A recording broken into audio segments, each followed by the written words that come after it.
Media recognition from Bloomberg, Reuters, recycling trade publications. Patented process for 100% recovery of critical metals, including cobalt, lithium, nickel, manganese, aluminum. American Manganese is focused on recycling lithium-ion batteries for electric vehicles. American Manganese trades on the TSX Venture, AMY, the US, AMYZF, and Frankfurt 2AM. For more information, visit AmericanManganeseInc.com or phone me, Larry Ray, at 778-574-4444.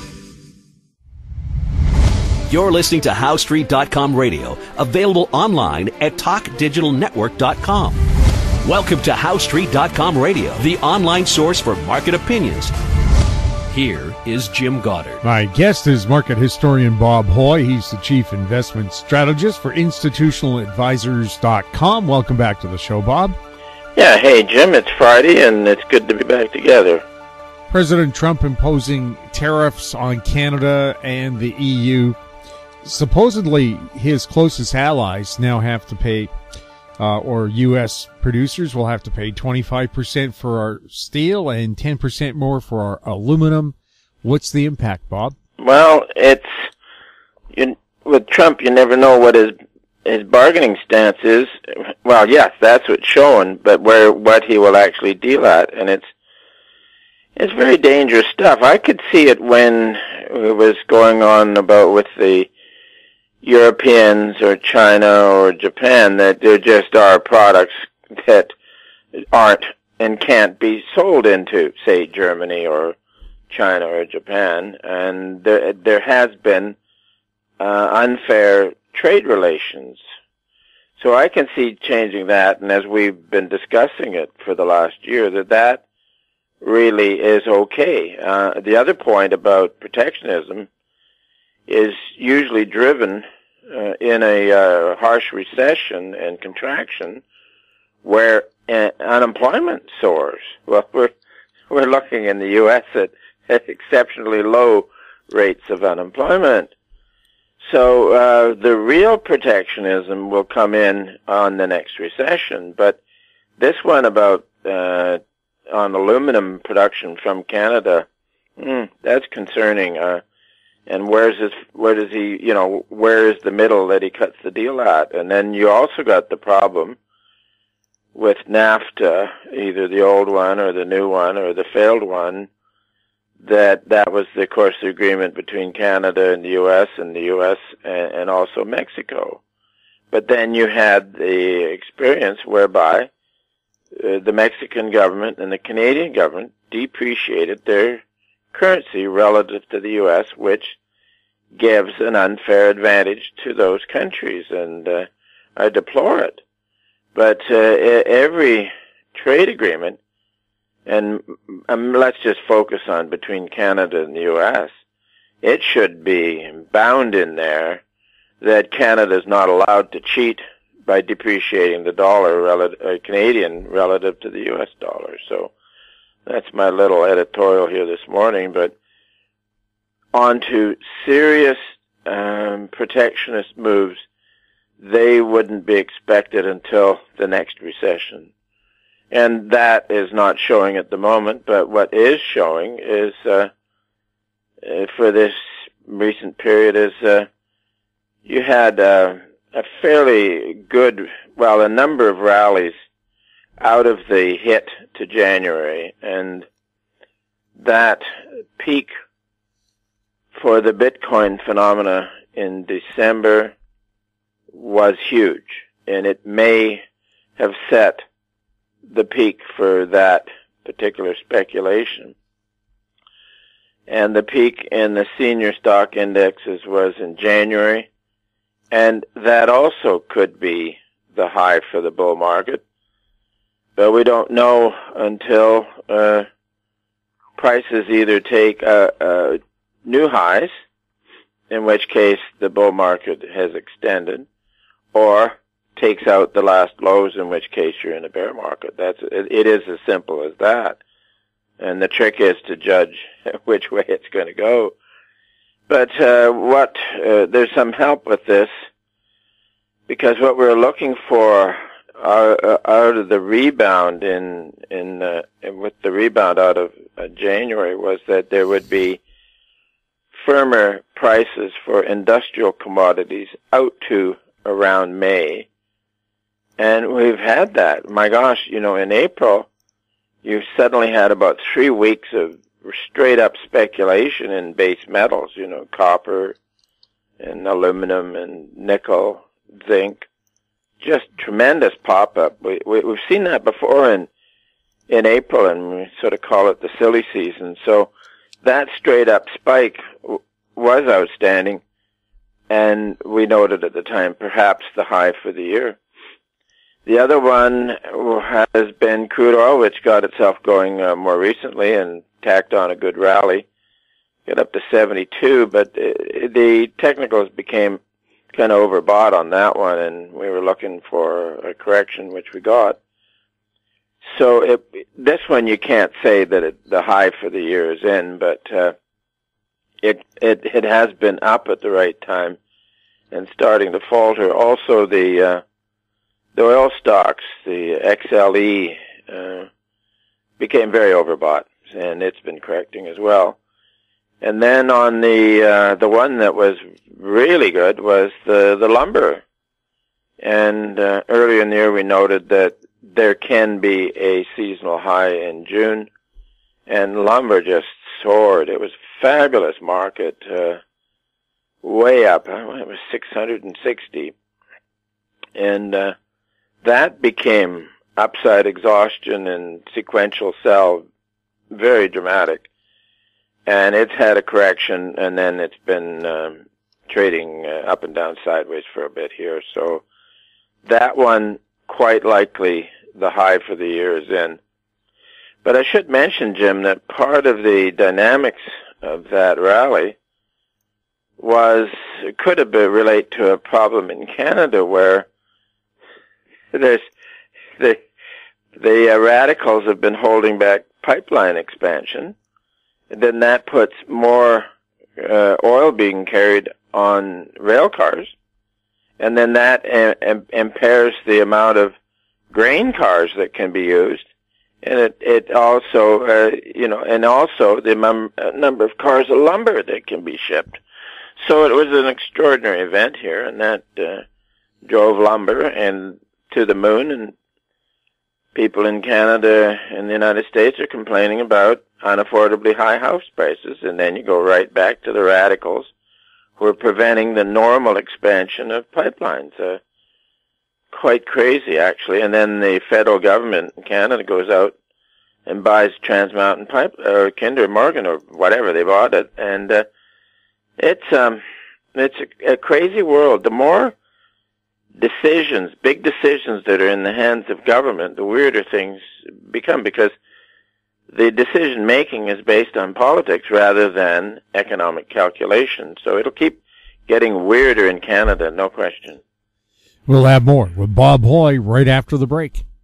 Arctic Star Exploration, operated by a team of proven mine finders, is focused on diamonds in Finland and the Northwest Territories of Canada.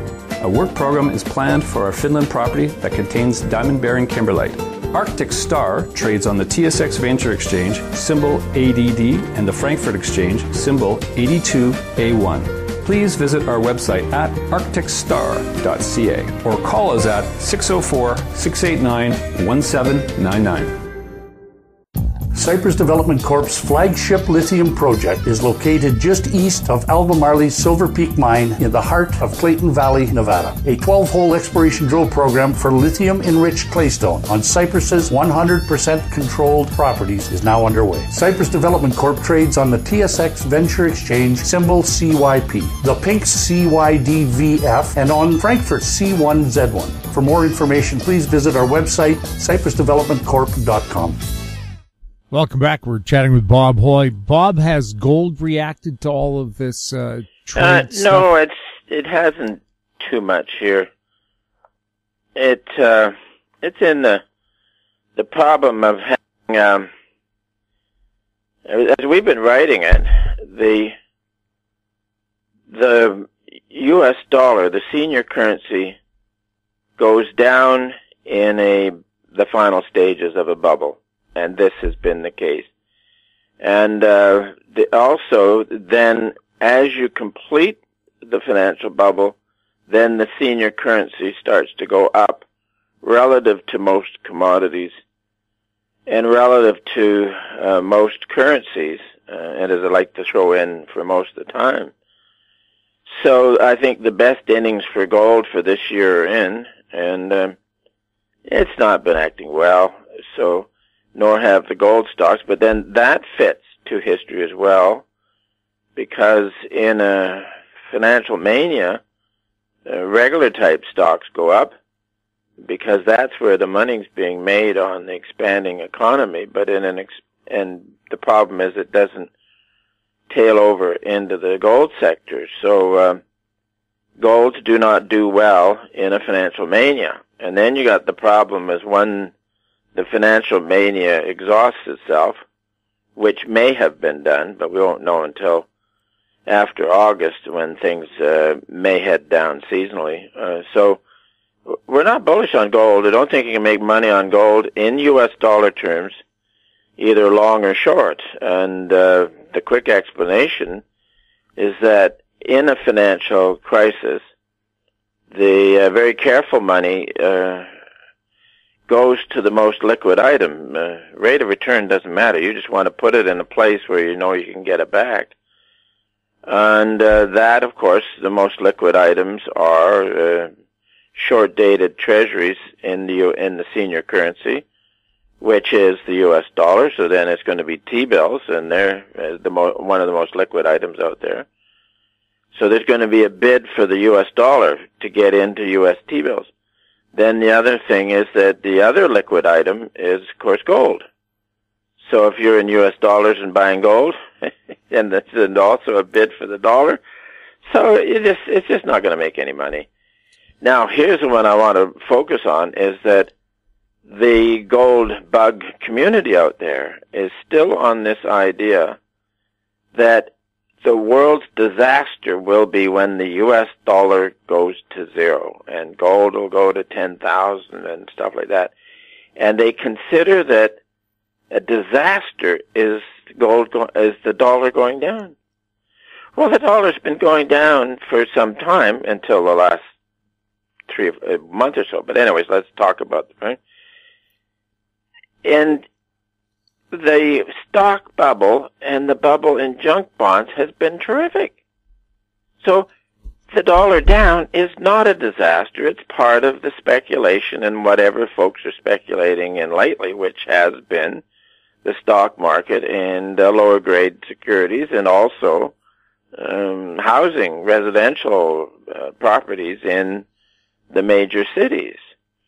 So if you look back at all previous bubbles, which have been followed by the greatest calamities in history, when all assets get marked down, what is happening in the greatest disasters in history? The senior currency goes up. And why these people can't look at history and say, all you need to do is look at the last 300 years on an annual averages for the price of gold to learn what gold does in various phases of the long cycle. And when you're in a financial bubble, gold doesn't do well. And when you're in the post-bubble contraction, the real price of gold does very well. So we're looking for a huge bull market in gold, but there's a few hurdles and steps that have to happen before we can even get to the point where we're going to pull the trigger on it and say it's now this is the time to buy gold. So that's ahead of us sometime, Jim. We'll have more with Bob Hoye right after this. I'm Greg Johnston, CEO of Carl Data Solutions, an industrial Internet of Things company that provides big data solutions for monitoring critical infrastructure. Carl Data offers machine learning and predictive analytics features through our cloud-based applications to deliver key asset-saving operational insights from massive amounts of data. Carl Data trades on the CSE symbol CRL and the pink symbol CDTAF. For more details on Carl Data, please visit carlsolutions.com. Don't miss out. Stay informed. Receive the HowStreet.com weekly recap with thought-provoking podcasts, radio, and articles delivered to your inbox. sign up for the HowStreet.com weekly recap on our homepage at HowStreet.com. Welcome back. We're chatting with Bob Hoye. Bob, how bad is the situation in Italy, and is that the reason why Deutsche Bank is laying off 7,000 employees? Well, Deutsche Bank has been in contraction for a few years, and the election turmoil in Italy was just sort of like a punctuation mark there. But it is an important step. It's another step on towards political reform. And by that I mean we've been in a long, like 120-year experiment in authoritarian government whereby each country has gone towards authority, each in its own way. Canada in its way, the Soviet Union in its way. And these phenomena eventually burn out because the governments and bureaucrats spend all the money, and then the public wakes up and realizes that the governing classes are living very well, and those who are not in the governing classes don't live so well. And they're called popular uprisings, and they've been effective going way back to ancient Egypt, where they took down dynasties. You know, you'd have a long dynasty of a certain family running the thing and a certain set of priesthoods really running things underneath. And then food shortages. Of course, the governing classes do well, and those who are not do poorly, and then they throw that off. And the last successful popular uprising was in Eastern Europe in the late 80s when ordinary folk took down the Berlin Wall and took down communism. Now, this is what's been going on in the U.S. I've called it the American Spring, and the popular uprising is the main driving force. It just happens to have ended up with Trump as the executive of the movement. England, you've got Brexit going on, and England is particularly interesting because you had a few hundred years where England spent its precious blood and treasure to sort out problems in Europe due to authoritarian experiments. The French Revolution ended up with Napoleon, and then there was major war to cure that dictatorship. So the early 1800s. Then the early 1900s with the German and Kaiser Wilhelm. That again was more or less a military dictatorship that they got out of hand and then had to be rolled back. Then the Second World War, again, that one was the fascist experiment in authoritarian government. And then you end up with the European Community, whereby effectively England is being ruled by a bunch of unelected officials in Brussels. It's totally insane to have gone into the deal. And it makes a great deal of sense to get out of it. It is being difficult so far, but they have to go. So this is part of it. Now then, in Italy, it is the same. It's called, it's part of an uprising. And there, as I read it, this coalition that they put together is intended to follow the will of the public and try to get smaller, less intrusive government. And the phrase I've been using is that people just get fed up with in-your-face and in-your-wallet government, night and day. So I love it. So it's the last big, long experiment in authoritarian government ran through the 1500s and in the early 1600s, and it's best to follow the Reformation in England rather than Northern Europe, which was a disaster. But in England they ran it well, and it took I'd say from the 1620s to the 1680s before they got rid of the last absolutist king. So hopefully this reform that's on now I call it, as it goes through the electoral process, a legal uprising. And then in the case of the U.S., where you've had the Department of Justice and the FBI, senior people there, intruding in the electoral process, that is illegal rebellion, coup d'etat, whatever you want to call it. So it'd be interesting to see the return of constitutional government in the U.S. It's not going to be easy because the authoritarian side has had so much momentum and so many privileges and so much money for so long, they're not going to give it up without a fight, and the fight is going to be nasty. But I think with Trump fronting the uprising, he's a tough guy, and he is battling it very well. And it's fascinating to watch. I tell my colleagues and family that it is absolutely a privilege to be alive and alert and watching the games that are going on in the political markets. Absolutely incredible. I'm enjoying it.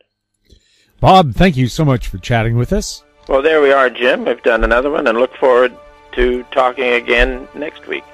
My guest has been market historian Bob Hoye. He's the chief investment strategist for institutionaladvisors.com.